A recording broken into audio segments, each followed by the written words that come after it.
안녕하세요. 오늘은 퇴사 후 좋은 점, 나쁜 점에 대해서 이야기를 해보려고 합니다. 만약에 퇴사를 생각하고 계신 분이 계시다면 제 영상을 보고 도움이 되었으면 하는 바람이네요. 그래야지 퇴사 후의 삶을 준비할 수 있을 거니까요. 퇴사를 고민하신 게 아니라 이미 퇴사를 결정하고 그 결정한 것에 대해서 합당한 이유, 합당한 사유를 본인한테 주기 위해서 영상을 클릭한 거라고 저는 생각되거든요.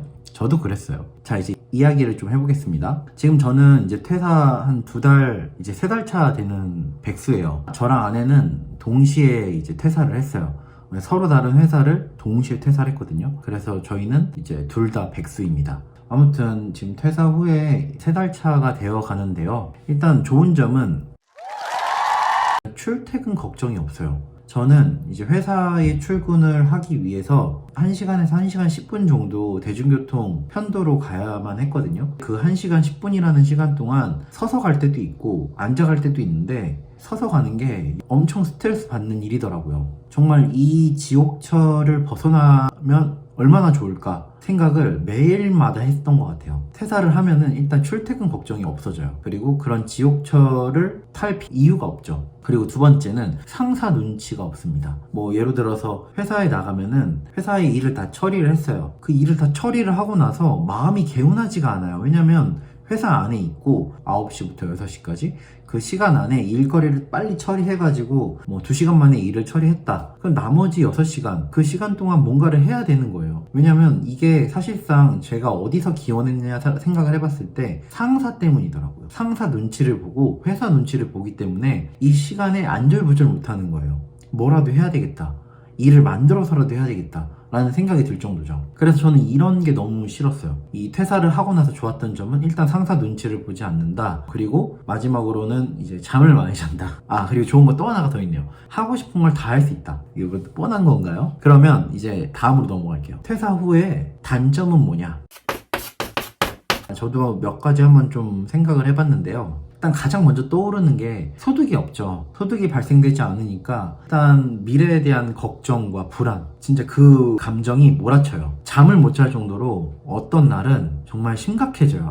내 미래는 어떻게 살아갈 수 있을까? 제대로 된 결정을 한 거 맞을까? 내 경력은, 내 커리어는 다 망가지는 거 아닐까? 그리고 나는 어떻게 다시 재취업을 할 수 있을까? 막 온갖 걱정들을 많이 해요. 자기에 대해서 굉장히 깎아내리는 시간을 분명 거치게 될 거예요. 저도 그랬거든요. 일단 소득이 없으면서 발생되는 부분이거든요. 어쨌든 그게 첫 번째고요. 두 번째는 이게 시간이 많이 주어져요. 퇴사를 하고 나서 출퇴근 시간도 없고 잠도 자유롭게 잘 수 있고 뭐 식사 시간도 마음대로 결정해서 할 수 있고, 그런데 중요한 건 그 시간들을 제가 어떻게 통제할 수 있는 능력이 없더라고요. 왜냐면 여태까지 제가 한 6년 차 제가 직장 생활을 했어요. 그 시간 보내면서 항상 이제 회사에 주어진 그 루틴대로, 그 일정대로 시간들을 보내왔단 말이죠. 그런 것들 안에서 저는 그냥 들어가는 입장이었어요. 그런데 저한테 시간이 다 주어지니까 저의 이 시간을 저 스스로 창조해서 써야 되는 거죠. 일이 없으니까 일을 만들어서 해야 되는데 저 혼자 일을 할 수 있는 게 뭐가 있겠어요. 물론 제가 노는 건 아니지만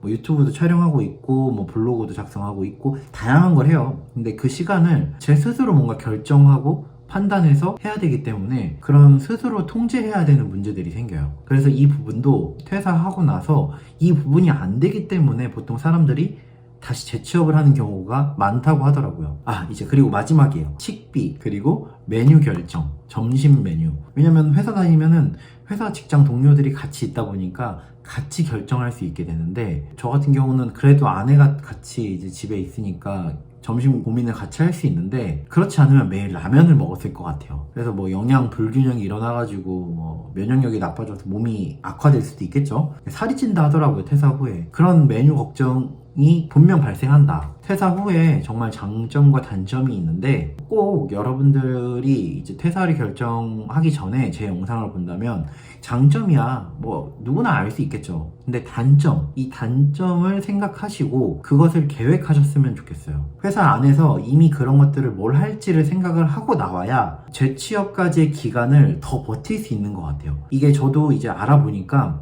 돈이 없어서 재취업하는 경우보다는 좀 쓰셔가지고 다시 재취업하는 사람도 있고, 아니면 그동안 내가 뭘 해야 될지 몰라서 재취업하는 사람들도 있다고 하더라고요. 퇴사를 결정이 됐다면 앞으로 내가 뭐 할지, 내가 뭐 하고 살아갈지에 대해서 어느 정도 계획을 짜놓고 퇴사를 하셔라 라고 말씀을 드리고 싶어요. 그러면은 오늘은 퇴사 후에 느낀 장점과 단점 몇 가지를 뽑아서 소개해 드렸는데요. 유익한 시간이 되었으면 하는 바람이네요. 영상은 이 정도로 촬영하도록 하겠고요. 다음 영상에서 만나 뵙도록 하겠습니다. 안녕.